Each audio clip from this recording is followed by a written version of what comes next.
How to download CapCut on your device in just a few simple steps. Let's get started.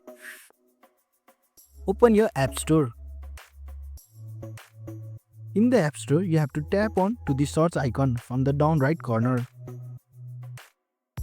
In the search bar, type CapCut and look for the official app by Bytech Dance.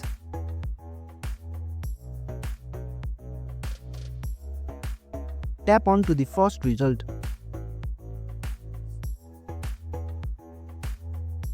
To download the CapCut, you have to tap onto the cloud icon. Tap on it. It will take some time to download depending on your internet speed, so you have to be patient. Once download, tap on open to install and sign in. And that's it. Now you know how to download CapCut and enjoy editing professional videos. Thanks for watching. If you found this helpful, give it a thumbs up and consider subscribing for more tutorials. Drop a comment if you have question or suggestion for future videos. And don't forget to check out our playlist. See you in the next one.